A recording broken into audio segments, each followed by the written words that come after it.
La primera mesa lleva por título La filosofía por venir, ciencias sociales, pensamiento situado y gramáticas de la descolonialidad. Vamos a escuchar al doctor Roy Williams, a la doctora Ana Zagari y al doctor Charles Penaforte. Roy Williams es doctor en Ciencias Sociales por la UBA y licenciado en Ciencia Política por la UNR. Profesor adjunto de Problemática del Conocimiento en las Ciencias Sociales y coordinador responsable de la Cátedra Libre Juan Domingo Perón, ambas en la Facultad de Ciencia Política y Relaciones Internacionales de la UNR. Es director académico de la Cátedra Pensamiento Latinoamericano e Integración Regional Manuel Ugarte de la misma universidad. Bueno, cuando nosotros titulamos esta mesa La filosofía por venir, ciencias sociales, pensamiento situado y gramáticas de la descolonialidad. Obviamente esta mesa intenta trabajar sobre un eje filosófico y también sobre un eje científico-social, un eje propio de las ciencias sociales. Bueno, cuando nosotros pensamos en la situación actual de América Latina, de alguna manera la estructura de América Latina, claramente tenemos que remitirnos a lo que es el origen de lo que se denomina la matriz colonial de poder, en cierta manera esa experiencia que se da a partir de la conquista y descubrimiento de América, que es de alguna manera un proceso que hasta el día de hoy sigue vigente en nuestra región, que nos refiere a cómo a partir del proceso de descubrimiento y conquista de América se corresponde con lo que se podría considerar la modernidad y la organización colonial del mundo. En este sentido, con lo que es el descubrimiento de América, podemos decir que sea una constitución colonial de los saberes, de lenguajes, del imaginario, de la memoria de los sectores populares, pero fundamentalmente a partir del proceso de conquista también se da paralelamente una serie de procesos de opresión, de explotación, que excluyen grupos y prácticas sociales de los sectores populares. En ese sentido, entendiendo que a partir del proceso de conquista se organiza la totalidad y el tiempo de los procesos de los sectores populares en América Latina, y no solo se los organiza y se los disciplina, de algún modo la pregunta que quería tomar como pregunta fundante de mi exposición, tratando de traerla a la actualidad, y sobre todo viendo el contexto político tan complejo de nuestra región, tiene que ver con un interrogante que podríamos denominarlo cómo pensar la filosofía política desde América Latina, o cómo pensar una filosofía política latinoamericana, o cómo pensar, en última instancia, la constitución de los saberes filosófico-políticos en nuestra región. En este sentido, estamos hablando de cómo se constituye, en última instancia, un imaginario político, y nosotros cuando hablamos de filosofía política, hablamos generalmente de un proceso creado desde el centro del poder mundial, de alguna manera un proceso que nos remite históricamente y desde el punto de vista de la tradición escritural al mundo antiguo, a Aristóteles, a Platón, al mundo medieval con Santo Tomás, San Agustín, al mundo moderno con Maquiavelo, Locke, Hobbes, Rousseau. Es decir, nos remite a una tradición que podríamos denominar eurocéntrica, ¿no?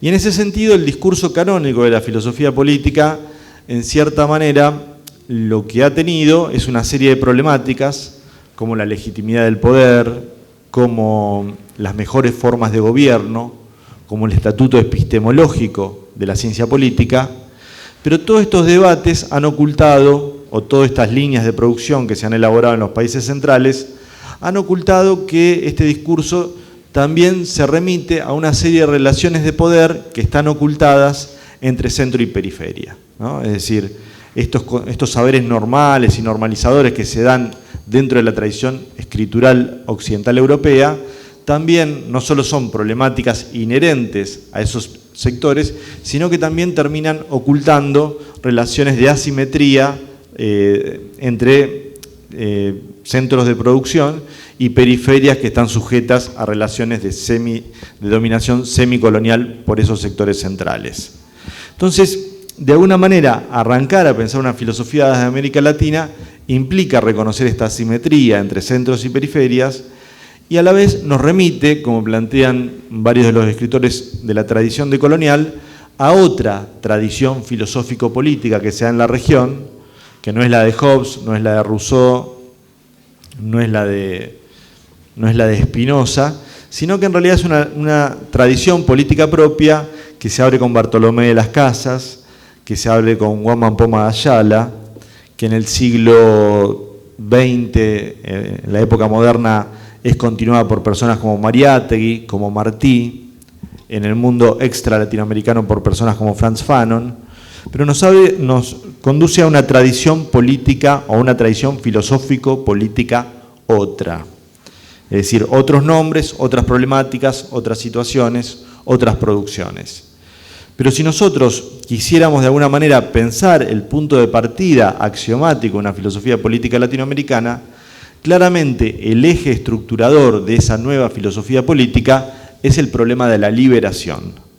Es decir, el problema de entender las relaciones de dominación, de entender las relaciones asimétricas entre centro y periferia, pero al mismo tiempo de entender que los procesos de dominación de América Latina han sido procesos complejos y procesos concurrentes en que no hay solo vínculos de poder y de dominación, sino que hay una compleja estructura de relaciones saber-poder. Es decir, hay relaciones políticas y relaciones militares de dominación, pero también hay relaciones epistemológicas de dominación.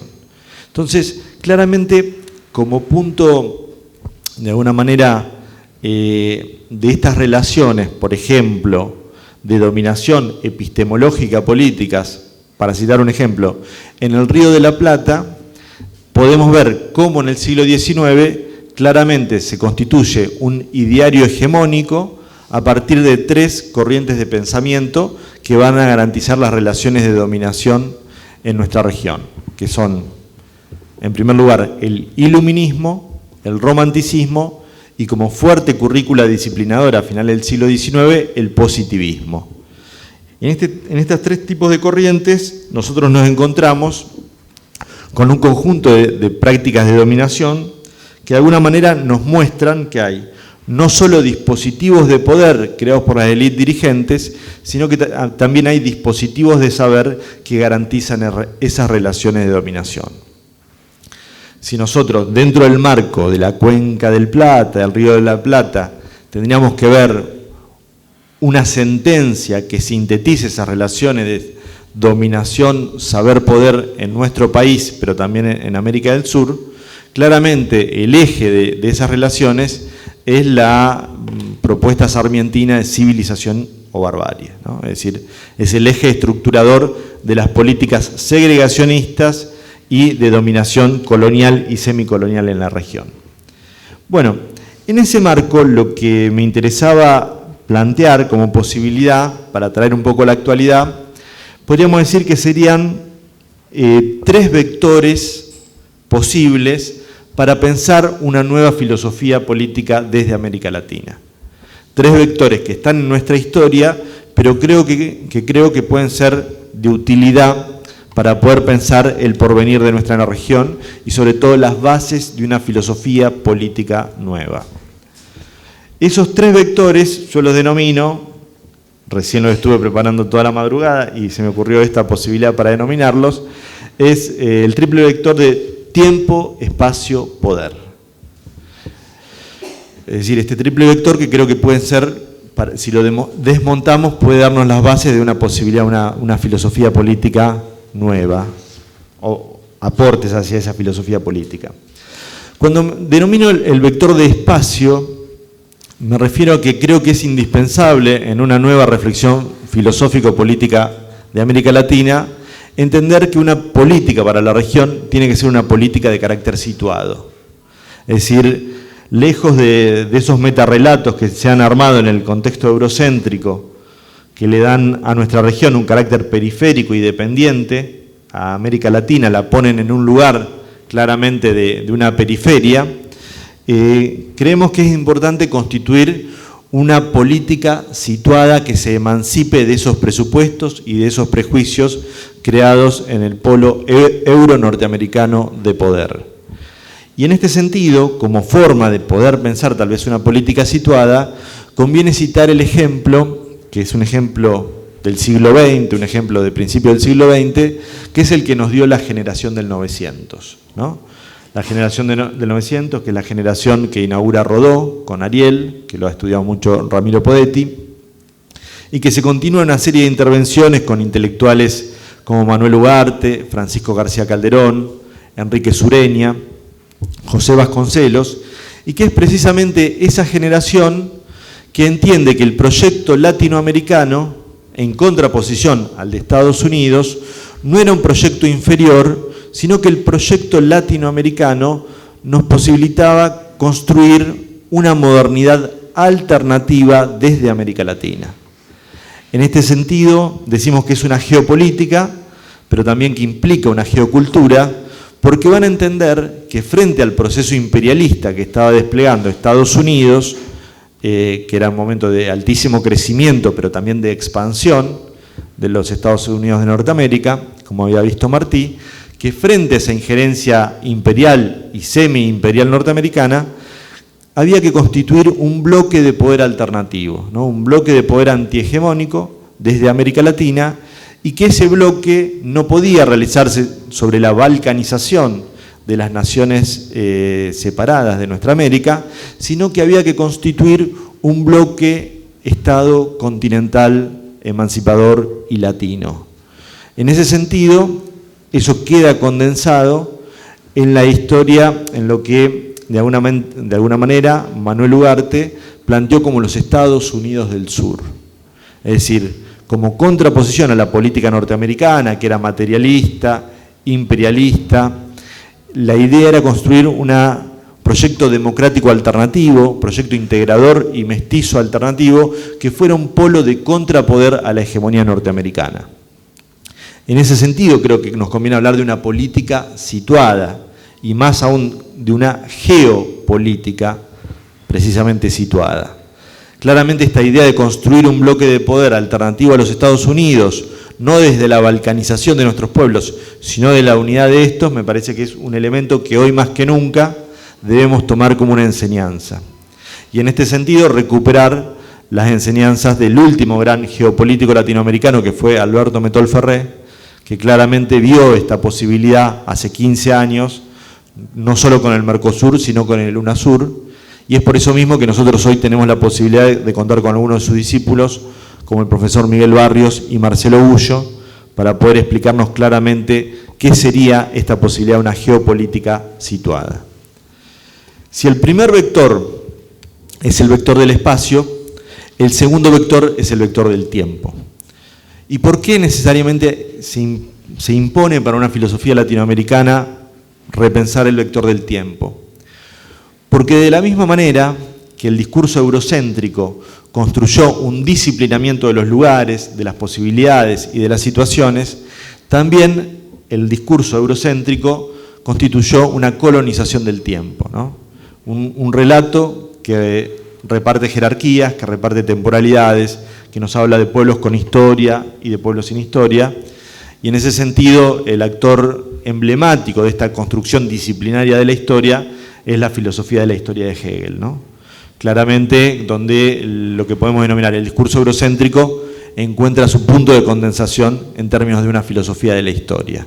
Filosofía de la historia que nos nombra a pueblos con historia y pueblos sin historia. En ese sentido, lejos de esta historia oficial, lo que creemos es que esta historia disciplinaria, podríamos decir, y eurocéntrica, lo que se impone en nuestra región es lo que Rodolfo Kusch denominaba una gran historia. ¿Y qué quiere decir una gran historia? Fundamentalmente la idea de una gran historia es la idea de construir un relato histórico que no sea estrictamente cronológico, lineal e iluminista, sino particularmente una gran historia como historia de los sectores populares, como historia de los sectores subalternos. En este sentido, de lo que se trata, digamos, para Kusch, y tomando algunas licencias respecto de lo que dice Kusch, es de desmontar el relato civilizador occidental y en ese sentido plantear lo que podríamos denominar una historia que recupere los relatos sumergidos y las tramas de sentido excluidas. Una historia de la comunidad que recupere los grados de libertad que se ha dado al pueblo en América Latina y los grados de organización popular que se han dado. Que haya un tiempo americano distinto del relato europeo, claramente lo testimonian no las ciencias, muchas veces, sino otras figuras, como el arte, como la literatura, como la poesía latinoamericana, que nos hablan de un tiempo americano, un tiempo diferente, un tiempo comunitario, y un tiempo propio, un tiempo disonante de la normalización histórico-temporal occidental. Si nosotros, por ejemplo, leemos una novela como Hombres de Maíz, de Miguel Ángel Asturias, La Guerra del Tiempo, de Alejo Carpentier, o la novela de alguien que se pasó para el campo enemigo, como Mario Vargas Llosa, que es La Guerra del Fin del Mundo, claramente vemos que hay otras literaturas también, como la de García Márquez, ¿por qué no? Pero que hay claramente una percepción espacio-temporal, pero histórico-temporal, diferente, que refiere a un tiempo americano que necesariamente debe estar incorporado hacia una nueva filosofía política de nuestros pueblos. Y para ya ir cerrando, decíamos, hay un vector tiempo, hay un vector espacio, y también queríamos cerrar con esta posibilidad indispensable de pensar en un vector saber, ¿no? Un vector sapiencial. Y en este sentido, este vector de saber, podríamos denominar este vector de un saber de lo social, que nos refiere claramente a las ciencias sociales, también obviamente incorpora no solo un saber social, sino un saber político.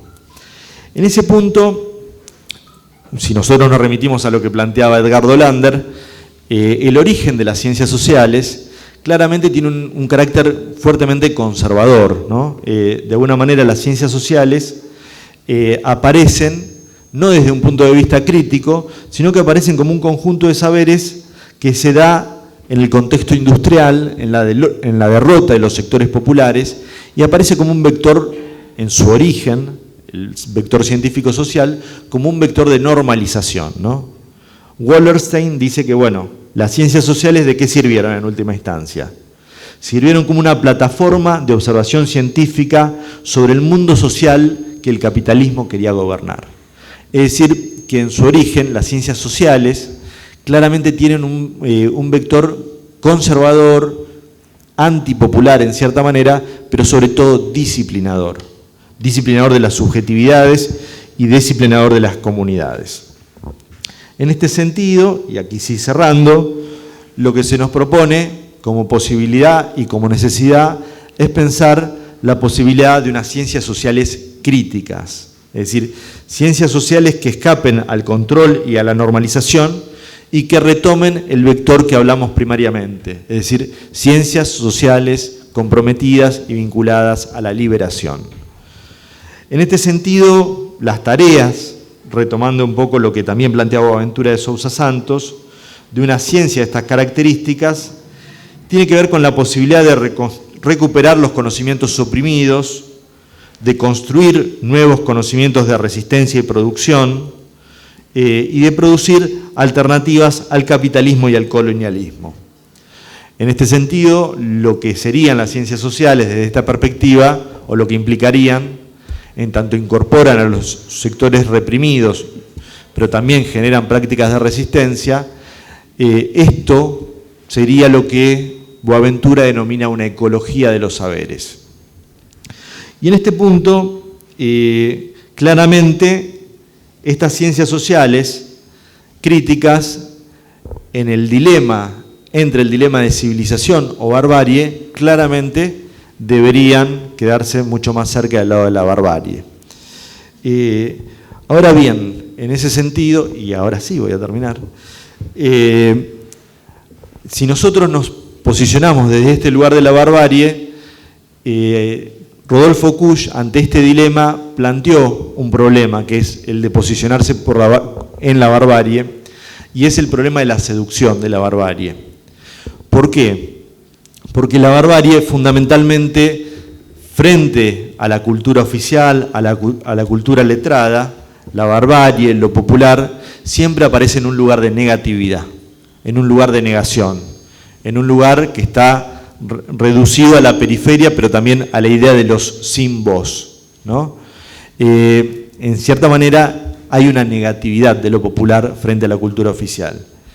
En ese sentido, lo que creo es que el dilema de estas jornadas, un dilema que obviamente creo que nos recorre a todos nosotros, es que frente a estos relatos de resistencia, si se puede trascender estos relatos de resistencia o si estos relatos de resistencia van a quedar en esa negatividad, en esa seducción de la barbarie. Si ese va a ser el lugar, el de la negatividad, o si realmente estamos en la posibilidad, en nuestra región, en nuestras universidades, en nuestros territorios, de pensar una arquitectónica de lo social latinoamericano, una arquitectónica de la resistencia, pero también una arquitectónica propositiva de un proyecto alternativo, y en cierta manera una arquitectónica que incorpore esos saberes, pero que también se haga desde esos saberes de la comunidad.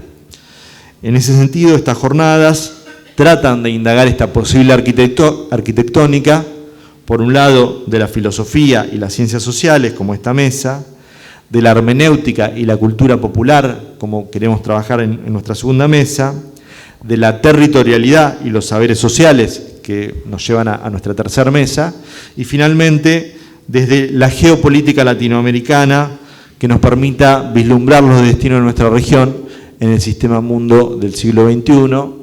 Esta es nuestra invitación, esta es nuestra aventura, y bueno, esperamos que nos puedan acompañar en esta iniciativa. Muchas gracias. Ana Zagari es doctora en filosofía, docente e investigadora, directora de proyectos de investigación en filosofía política contemporánea. Es directora de tesis de doctorado en Argentina, México y Ecuador. Integrante de la Asociación Latinoamericana de Filosofía, asesora académica del Centro de Formación Jurídica del Tribunal Superior de Justicia de Buenos Aires. Integrante de las cátedras libres Juan Domingo Perón y Manuel Ugarte de la UNR. Su último libro, De Muros y Puentes, Dialéctica de los Conflictos Contemporáneos. Voy a comenzar con una especie de pequeña contradicción, porque tengo que agradecer, como siempre hacemos quienes venimos a participar de lo que Roy organiza, a Roy, a esta universidad, a la Cámara de Diputados, a todos ustedes que hacemos masa crítica desde una filía que creo yo tiene que ver con lo que plantea esta mesa, pero a la vez yo siento una pertenencia a esta universidad como miembra, qué feo, de la Cátedra Juan Domingo Perón, de la Cátedra Libre Juan Domingo Perón y de la Cátedra Manuel Ugarte, es decir que me siento en esa frontera del adentro afuera, por eso agradezco y a la vez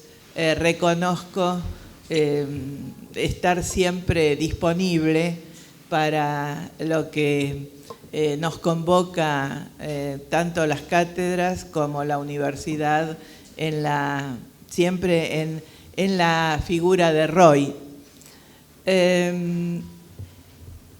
Antes había pedido un programa que tengo porque el título de nuestra mesa es largo y abarca muchos significantes y conceptos. Por ejemplo, la filosofía por venir, ciencias sociales, pensamiento situado y gramáticas de la descolonialidad.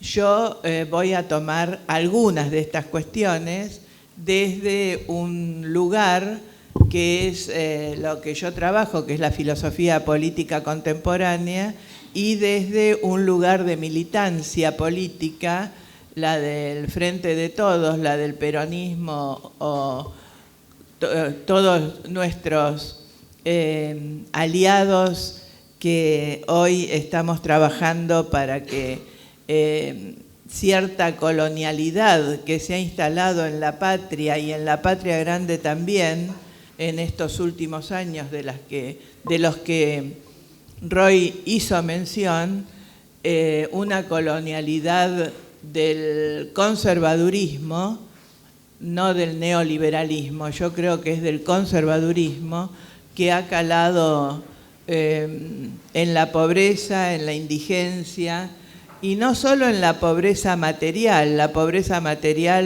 el hambre es lo que más nos angustia, pero eso también rebota en la pobreza cultural, en la pobreza intelectual, en la de los lazos sociales, la del lazo social. Muchas veces yo afirmo, pero ahora con algunos matices, que un niño con hambre no puede aprender en las condiciones mínimas de lo que se supone que es el proceso de aprendizaje. Muchas compañeras, sobre todo, que están en la docencia, me han recriminado, y yo lo acepto, que eso de algún modo sería que solo los que tienen comida, vestido y abrigo son los que llegan al desarrollo intelectual. Dicho esto, yo sigo pensando que es un escándalo y un pecado que haya hambre en la Argentina. Entonces, desde esta postura, yo voy a tomar algunos puntos del título de nuestro panel, donde trabaja o donde menciona las gramáticas de la descolonialidad. Más bien a mí me interesaría, primero, destacar algo, nunca todo, algo de las gramáticas de la colonialidad. Esa gramática de la colonialidad para mí tiene un nombre, que es el cipallaje. No en el sentido de aquellos hindúes que trabajaban o peleaban en nombre de la reina, sino en la metáfora que de ello ha quedado, y que es cómo un nativo, una nativa, es capaz de estar instalado en el afuera absoluto de la patria.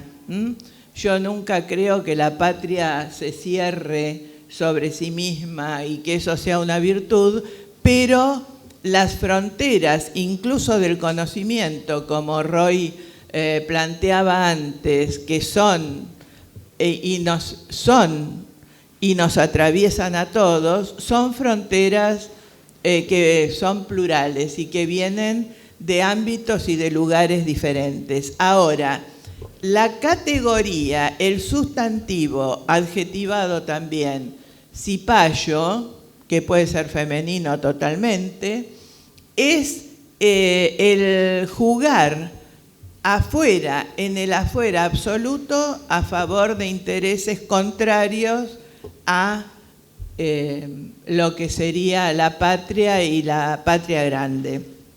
En esa gramática, yo querría detenerme un momento en lo que Roy planteó.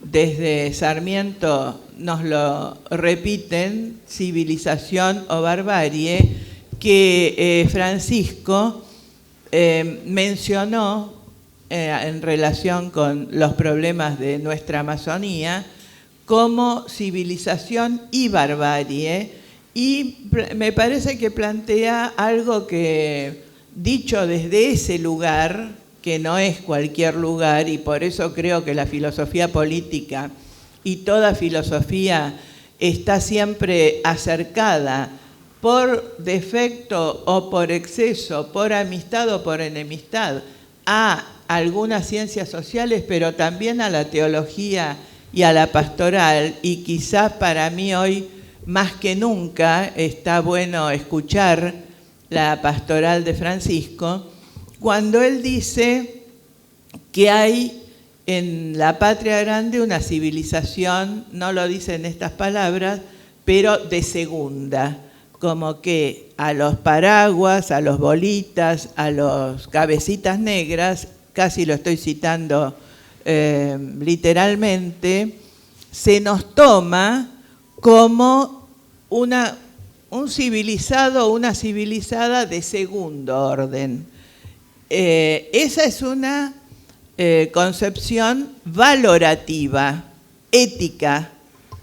Si somos de segunda, hay allí una concepción político-ética que acomete acciones concretas respecto de los pueblos que nos constituimos de esa manera, mestizados, porque el mestizaje es la nota fundamental de nuestra América, ¿no?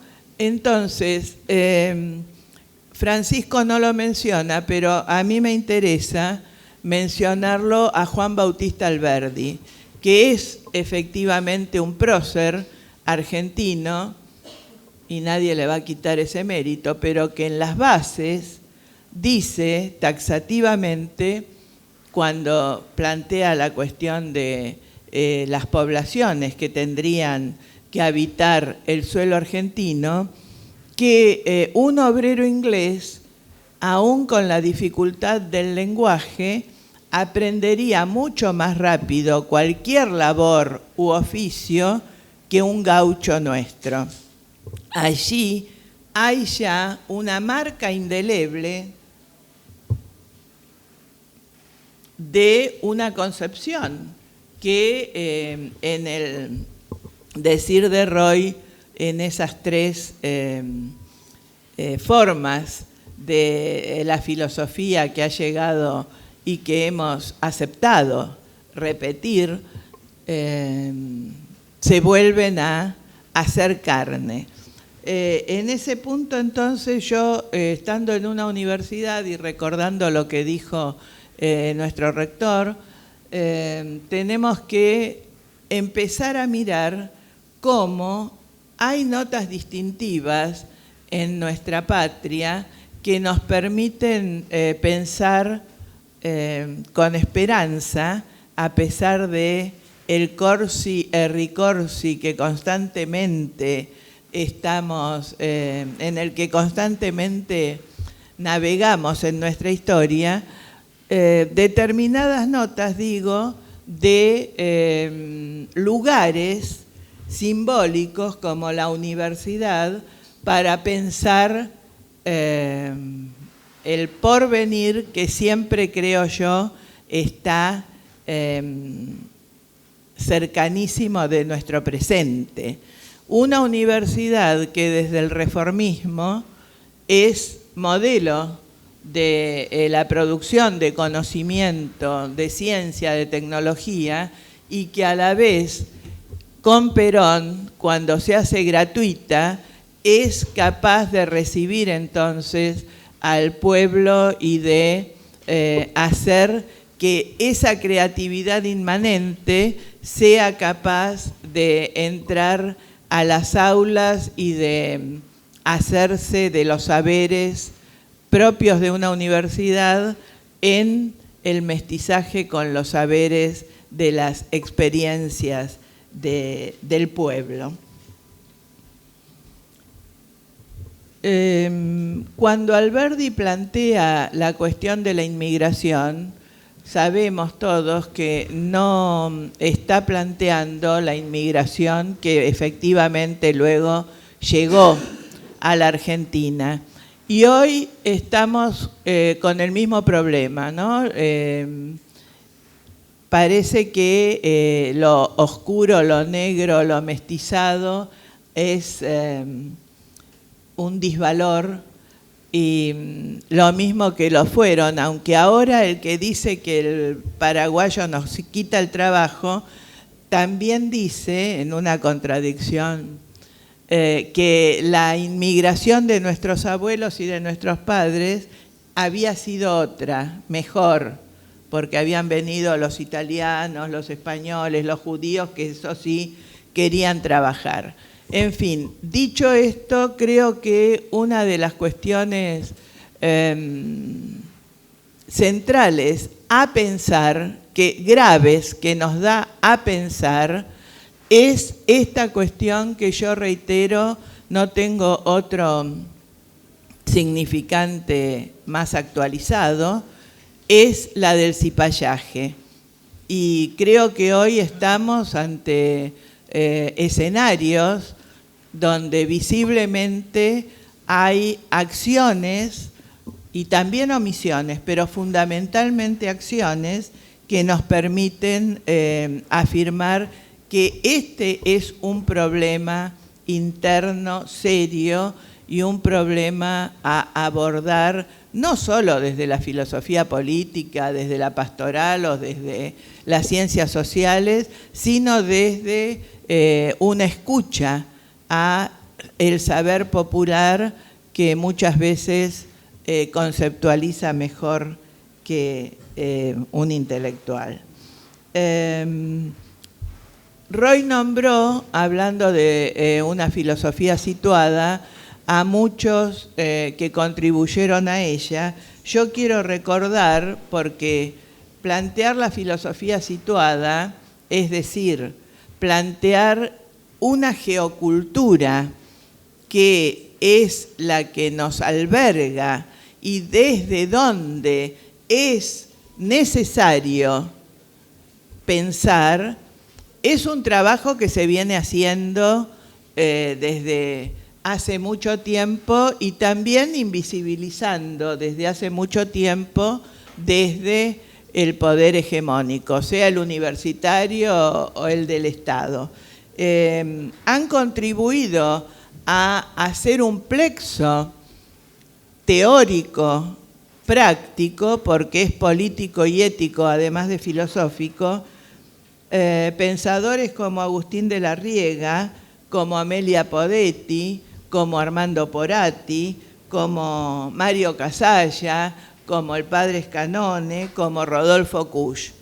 Ese plexo, y me olvido de muchos seguramente, es una riqueza intelectual y ética que tenemos que actualizar y visibilizar para plantear la filosofía de lo porvenir en nuestro presente y para que la generación con la que habitualmente nos encontramos los que hacemos docencia, la generación de los jóvenes, tomen esa posta. Así como América tuvo concomitantemente, y no voy a entrar a hablar de riquezas o de defectos, sino de una amplitud de criterio que parecía que nos ponían en una determinada senda, que es la senda de la soberanía, otro de los problemas que hoy están en cuestión y que se ligan precisamente a este término cipallaje. Hemos perdido soberanía. Digo, hubo un momento no muy lejano donde América, desde el Pepe Mujica, Lula, Correa, los Néstor y Cristina, y me olvido seguro de algunos, parecía que podía, que había un poder desde la legitimidad de los propios pueblos de avanzar en ese sentido. Si hoy miramos a América Latina, tenemos que plantear otros escenarios. Estaba leyendo hace un rato que Ecuador está con una gran complicación. No sé si Enrique tiene novedades, pero sé que el presidente se había trasladado a Guayaquil, que los movimientos indígenas de los pueblos originarios, que son tan... ¿Perdón? Ya hay 3 muertos. Bueno, rogábamos que no hubiera sangre, pero era difícil la situación. digo, los pueblos originarios que allí tienen un gran poder de movilización, de resistencia, y que me recuerda a una amiga ecuatoriana, fueron capaces de destituir por lo menos a 2 presidentes, están movilizados, pero la figura del presidente ecuatoriano creo que da cuenta de lo que estoy diciendo, que ha habido en una misma persona, en un mismo tiempo y en un mismo espacio, una distorsión de lo que él apoyaba, siendo una de las autoridades máximas del Ecuador, a lo que hoy dice y hace, que yo creo que es una muestra de cómo hoy se actualiza esta categoría tan fea de nombrar, que es la del cipayo. ¿Qué decir de Brasil? ¿Qué decir de nosotros mismos, con la esperanza de que pronto se revierta este ejercicio del Estado cooptado por las economías concentradas y que necesariamente no coinciden entre las promesas y los actos, porque no pueden coincidir, dado que en la puja de intereses que todo conflicto social trae aparejado y que siempre está latente, pero que cuando las políticas resultan un impedimento a la movilidad social ascendente, se hacen activas, es más que lógico que esto haya terminado o esté terminando en una modificación de quien tendrá los destinos de Argentina, y que parece que Lula no ha aceptado estar preso en su casa. Yo creo que eso habla de una cuestión ética muy profunda, porque él dice: no soy culpable, por lo tanto no tengo que estar preso en ningún lugar.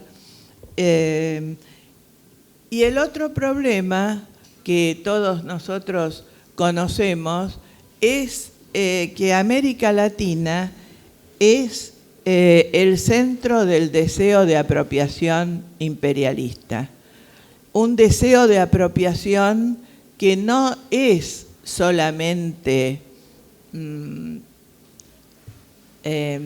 dicho, sino que es actuado.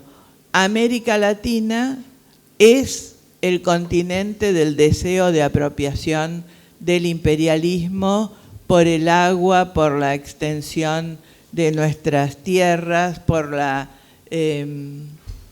riqueza de nuestros recursos naturales, y porque también es posible que en breve todo esto que denominamos con tanta facilidad el agua y los recursos naturales sean cada vez más un problema para la humanidad. Pensar, y con esto termino, ¿me estás mirando, Roy? No. Pensar entonces en el porvenir de América y en este contexto global que, como decía el rector, es bastante complicado y conflictivo, con una gramática propia, creo que supone trabajar con lo que planteaba Roy, con aquellos autores y autoras que he recordado, y supone también revisar cómo de manera inconsciente hemos hablado, y aquí me agarro de Jacques Derrida, un africano totalmente asimilado a la cultura francesa, tiene un pequeño libro que da cuenta precisamente de lo que es la colonialidad, que se llama El monolingüismo del otro. Y dice Derrida que para darse a conocer, él ha hablado la lengua del conquistador y de quien ha sometido a su pueblo. De algún modo nosotros no tenemos ese problema, y creo, es una hipótesis, que no tenemos ese problema porque a pesar de los pesares, los movimientos populares han resguardado lenguas, lenguajes, idiomas que, aunque invisibilizados, filtran siempre a la llamada lengua madre, que ahora no sé cómo se llama, porque parece que parte de este imperialismo de la lengua también es que España quiere que el castellano se llame español. Allá hay un gran conflicto porque tienen muchas lenguas en el territorio del Reino de España, y yo, que fui educada en la gramática castellana, me niego a decir español porque no conozco el vasco, no conozco el catalán, no conozco, pero eso es parte precisamente de la hegemonía del poder, del deseo de conquista, que hoy es desplazado, por supuesto, hacia otra geografía mucho más cercana para nosotros, pero que trabaja también en los intersticios del lenguaje, de los lenguajes además que tienen que ver con la fibra óptica y todo lo que ello ha supuesto, y que penetran, y que de los que no tenemos, por supuesto, que renegar, pero de los que sí tenemos que apropiarnos y estar atentos. Pero yo creo sí que los movimientos populares son y han sido una especie de detente para este monolingüismo. Y les decía, para cerrar, que un lugar para pensar esta filosofía junto con las ciencias sociales y mirando la grave crisis energética, ecológica que atravesamos, donde muchos niegan desde el efecto invernadero hasta que la Amazonía sea el pulmón del mundo. Ahí hay otra discusión con Macron, que es un imperialista, obviamente. Es cómo en el proyecto argentino para el modelo nacional ya allí está marcada la importancia de la ecología, la preponderancia de pensar con cabeza ecológica, que no necesariamente es o exclusivamente es verde, sino de una ecología integral donde el antropomorfismo, que muchas veces ha sido nuestro peor enemigo, sea capaz de desplazarse hacia una mirada de hermandad con los otros, humanos, no humanos, vegetales, animales, plurales. Gracias. El doctor Charles Penaforte es doctor en Relaciones Internacionales por la Universidad Nacional de La Plata, profesor de Relaciones Internacionales y del posgrado en Historia de la Universidad Federal de Pelotas, Brasil, coordinador del Grupo de Investigación CNPq Geopolítica y Mercosur y del Laboratorio de Geopolítica, Relaciones Internacionales y Movimientos Antisistémicos. Sus temas de investigación son la geopolítica, integración regional, teoría crítica y análisis del sistema mundo. Primeiramente, me gostaria agradecer ao amigo investigador Roy Williams pela organização deste importante evento, a Jornada de Filosofia Latino-Americana e de Colonialidade. A Universidade Nacional de Rosário por sediar a segunda jornada e a Cátedra Manuel Ugarte. Muchas gracias. Bien,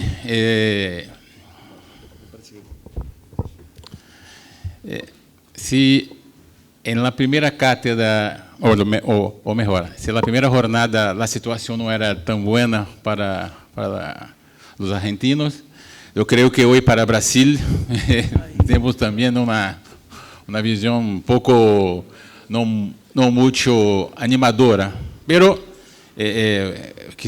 o que vamos tentar fazer aqui uma análise. Também me gostaria de prestar minha homenagem ao grande sociólogo norte-estadunidense Emanuel Wallenstein, que morreu agora dia 28 de agosto, e tem uma grande produção teórica com que nós outros estamos aqui falando de uma certa maneira, né? E então, em seu livro, há tempo atrás, ele havia trabalhado com impensar as ciências sociais. Creio que tudo isso que estamos fazendo agora é uma tentativa de impensar as ciências sociais a partir de uma perspectiva que seja nossa, latino-americana, principalmente, ou do povo que foram ou são, de algum modo, colonizados, explorados, e que sofrem o processo de imperialismo, que não é solamente o processo econômico, como a professora Ana disse agora há pouco, mas também a colonização mental, que talvez seja a pior de todos os tipos de colonização. Então, minha pequena explanação aqui seria uma perspectiva da conjuntura mundial, as transformações em curso em el mundo, dibujo, a América Latina frente ao possível retorno liberal, que sabe, e uma tentativa de ser uma perspectiva do futuro, né, que nos aguarda, né? Em termos da conjuntura mundial, nós assistimos uma série de retrocessos políticos sob o ponto de vista de governos que são claramente autoritários, uma dimensão também muito racista, misoginia, em grande parte, ataque às políticas sociais são atualmente muito fortes, principalmente na América Latina. Em Brasil, por exemplo, nós estamos vivendo cenário terrível sob o ponto de vista das jubilações. Então, há desmantelamento total da seguridade social no Brasil, sabendo-se que em Brasil a grande parte da população brasileira não tem capacidade de se jubilar. Ou ganha em valores de hoje em torno aí de $200. Então, é cenário muito terrível. A ascensão dos movimentos de extrema-direita, inicialmente se ha detectado isso muito forte em Europa, com a questão da xenofobia, a chegada dos imigrantes. Muitos desses imigrantes que chegaram à Europa foram impactados por processos geopolíticos originados pela procura de hidrocarbonetos em Líbia, desmantelamento total daquilo. Muammar Gaddafi era uma peça em ajedrez geopolítico fundamental. Ele garantizava a tranquilidade geopolítica. Se a tranquilidade era com o terror, é outro ponto. Pero aí é uma estabilidade muito grande. Também um pouquinho antes, a queda de Saddam Hussein, é outro que garantizava a estabilidade, a tranquilidade geopolítica. y se fue sacado. Entonces, todas las olas de inmigrantes que llegaron a Europa en los últimos años son tratados solamente como resultado, sin ningún vínculo específico con sus países. Pero o que está por trás disso son justamente la actuación imperialista de esos gobiernos, donde Francia, Alemania, Gran Bretaña, lógicamente Estados Unidos, son determinantes dentro desse papel. Em França também temos, em 2002, quase a vitória de Jean-Marie Le Pen, né, quadro terrível, como a França ha podido ter na segunda volta governo de extrema-direita, candidato de extrema-direita, algo muito preocupante. Os movimentos em Europa neofascistas em Itália, como a Liga, que agora ha cambiado, por sorte, sim, é uma demanda social muito grande lá. E, por último, creio que o grande irradiador desse cenário não muito interessante são os Estados Unidos com Donald Trump, que ha chegado a sua vitória com discurso com xenofobia, discurso racista.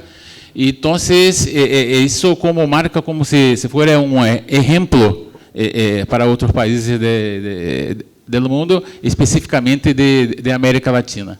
Então, creio que a dimensão ideológica e a recultura, como trabalha Wallenstein, ha sido muito importante para explicar de alguma maneira esse processo, como também a crise de 2008. É uma crise sistêmica, é uma crise que não se foi resolvida até hoje, porque o fundamento da crise existe, permanece, continua. Então, creio que isso são fatores muito importantes. Há também uma questão que se discute muito, a questão de populismo na América Latina. Há uma confusão de termo terrível. Se hace na política social é populismo. Se o pobre tem que comer é populismo. Se tem que ter escolas é populismo. Então, é uma temática muito complicada. Em Brasil, não temos essa discussão tão aflorada como em Argentina. Esse processo, o retulismo não se ha fixado muito forte, apesar de alguns partidos políticos como o PDT, de Leonel Brizola. Existe uma certa discussão, mas não se chama, seria uma linha não de justicialismo, mas sim de trabalhismo. Sim. Então, isso em Brasil. Pero me recordo que na primeira vitória de Lula em 2002, 2003, ha tenido uma discussão sobre se Lula seria populista ou não, do Partido dos Trabalhadores, inclusive em magazines como Newsweek, Time, tentando fazer uma forma de trabalhar com esse binômio, né? Populismo ou não populismo, que é mais fácil. Pero, como disse antes, qualquer política que se faça sob o ponto de vista macroeconômico que ganhe características keynesianas são trabalhadas de algum modo como perspectivas populistas, pelo menos em Brasília. Então, isso é um processo claro, e sabendo-se também que temos Laclau, que se trabalha, explica muito tranquilamente toda essa dinâmica, mas em Brasil não temos um polo forte tentando trabalhar há alguns anos sobre o populismo, mas a grande mídia corporativa de Brasil não tem muito interesse nisso. Prefere ser só uma discussão entre bem e mal. Então, o populismo ou não populismo. Liberalismo é o bem, populismo é o mal, sendo que o populismo nem sempre é de esquerda. Hay populismo de direita, pelo menos o que miramos hoje em Brasil. E há uma coerência própria de tudo, própria desses processos político. Bom, de certo modo, passando pela questão das transformações em curso, eu me filio la linha de Manuel Wallenstein, quando se trabalha com a questão de análise do sistema mundo, também como uma forma de repensar as ciências sociais, né? Visto que, como se foi colocado aqui, planteado acá, a questão sobre o papel da universidade. A universidade, muitas vezes, ela colabora para essa manutenção desse colonialismo mental. Existe uma grande preocupação de se trabalhar sempre com conceitos trazidos dos centros sistêmicos de capitalismo. O próprio Wallenstein é do Centro Sistêmico do Capitalismo, como também Boaventura Santos. E temos acá também vários pensadores que já trabalham isso de um modo. Pero é mais fácil para a academia trabalhar com esses conceitos quando se vai ao centro do sistema e o centro do sistema irradia sua proposta teórica para nós outros. Então, há sempre essa dinâmica. E, sob o ponto de vista econômico, creio que o ciclo sistêmico de acumulação de capital, trabalhado por Giovanni Arrighi, explica muito do que nós outros estamos vivendo. Então, ha sido trabalhado acá na questão filosófica, política, mas também creio que seja possível trabalhar com a questão econômica, que é fundamental. Nesses três pontos, se pode ser uma discussão muito interessante sobre o que faz o mundo e no caso, especificamente, a América Latina.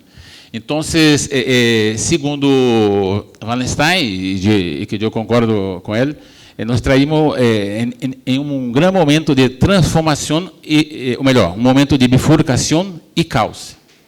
Então, estaríamos hoje vivendo um processo de grandes transformações, esse processo, racismo, um retorno ao neoliberalismo, todo esse processo, e, ao mesmo tempo, a potência imperial, Estados Unidos, não teria a capacidade de manter isso por muito tempo. Então, eu concordo com isso, de certa maneira. O surgimento de polos de poder desafiadores são marcantes hoje no mundo, sob o ponto de vista geopolítico. Temos a China mantendo sua capacidade econômica muito forte ainda, sua capacidade militar em médio e curto prazo deve se consolidar, é algo muito importante. Temos também a volta de Rússia ao cenário geopolítico internacional, algo muito desesperador para os Estados Unidos, que ainda trabalham com uma visão especificamente de Guerra Fria. Então, a Rússia ainda se parece, em la visão dos Estados Unidos, uma União Soviética, mas sem nome de União Soviética, e a Rússia, com sua capacidade militar, principalmente, ha conseguido fazer muitas coisas, em termos de manter sua capacidade de segurança, algo que preocupa principalmente suas fronteiras, onde o exemplo mais claro disso foi a retomada da Crimeia, na tentativa da OTAN, Estados Unidos, de chegar à sua fronteira para empurrar para seu território tradicional, vamos dizer assim. Então, o conceito de hegemonia hoje dos Estados Unidos não faria sentido. Então, eu me referi a um grande pensador norte-americano, né, realista das relações internacionais, Joseph Nye, que nunca mirou os Estados Unidos com uma perspectiva de hegemonia, mas sim de primazia. Ou seja, hegemônico, Estados Unidos nunca foi em função em função de sua capacidade de não controlar todo o movimento mundial. Então, por exemplo, a guerra de Vietnã, a Revolução Chinesa, a Revolução Cubana, a Coreia do Norte, são exemplos de autocontrol da hegemonia dos Estados Unidos. Então, isso seria há um sentido muito grande isso. E se quer dar mais claro hoje, justamente quando se mira o cenário mundial. Então,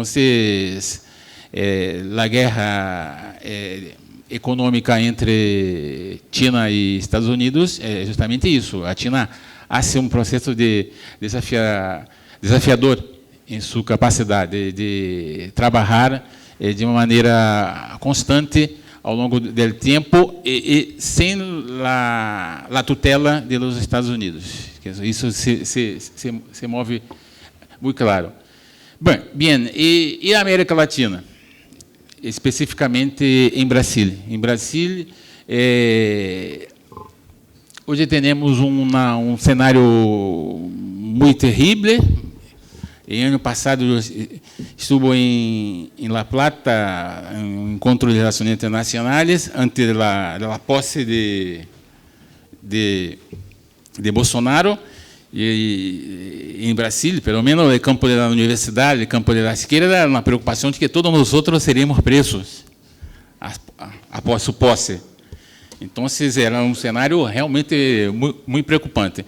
Pero ha tomado posse, não sei se habla assim, e o cenário não se configurou como nós outros estávamos prevendo.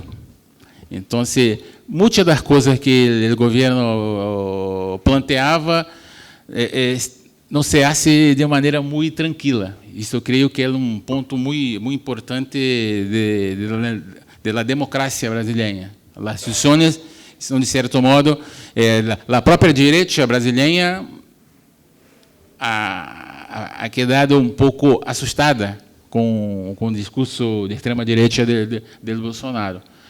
Pero la perspectiva macroeconômica, a reforma das jubilações, a tentativa de privatizações está caminhando, pero a um passo um pouquinho menor, não tão rápido como se pensava. Então, a Argentina, creio que hoje é o grande exemplo que pode nos ajudar, principalmente no campo político da esquerda em Brasil. Vocês conseguiram fazer um processo que seria muito sencillo, né? De certo modo. Temos um inimigo, vamos dizer assim, somos contra um projeto político-econômico, todos nós, nesse espectro político, também somos contra, então vamos nos unir. Muito tranquilo, mas em Brasil não é tranquilo assim. Esse é o problema. Então, o exemplo da Argentina, creio que é muito importante para ser copiado em Brasil, pela superação desse projeto que se impõe hoje em Brasil, e é um projeto muito violento, que não se compara com o que existiu com o governo Macri. Não há. Em Brasil, há uma preocupação de o primeiro inimigo do governo são as universidades. Esse é o ponto fundamental. Então, todos os dias se pensa em algo como desmontar a universidade, como dificultar o processo. Então, logicamente, as ciências sociais, por exemplo, história, geografia, ciência política, etc., são as primeiras assinaturas ou disciplinas, ou cursos que estão sendo afetados. Então, nós não temos a capacidade de inversão da universidade, está quedando barro todos os dias, uma tentativa de desmobilizar toda a comunidade acadêmica. Visto que para o governo de Brasília, hoje, o principal foco de resistência seria nos outros, a universidade. Então, esse seria um grande problema para isso. É claro que projeto neoliberal é um projeto sempre fadado ao fracasso, sempre. Não há como manter isso há muito tempo, por muito tempo. De certo modo, o Caro Polanyi, o célebre economista em sua grande transformação, ele planteava isso, que o processo neoliberal demanda desgaste muito grande da sociedade. Então, chega um tempo que não se tem a capacidade de se manter isso por muito tempo. Então, a Argentina foi muito rápido esse processo, também uma violência econômica muito grande. Em Brasil, mais ou menos, temos o mesmo processo, mas temos que esperar até 2022. Pero se nós mantermos vivos até esse período, creio que conseguiremos sair desse cenário terrível. Mas o principal ponto é que a capacidade que nós temos de cambiar isso depende muito de nossas élites políticas, e principalmente no campo da esquerda. Então, temos que mirar esse exemplo de Argentina e para tentar fazer algo um pouco similar, uma questão programática.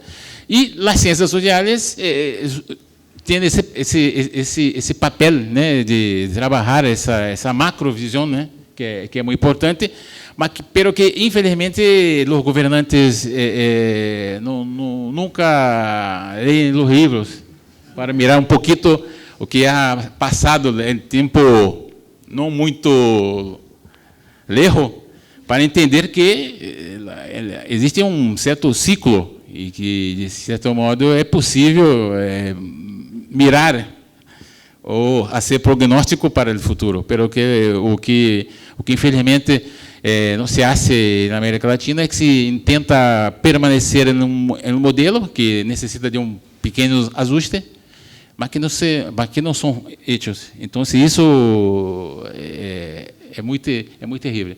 Creio que para iniciar uma possível charla com o espectador. Graças.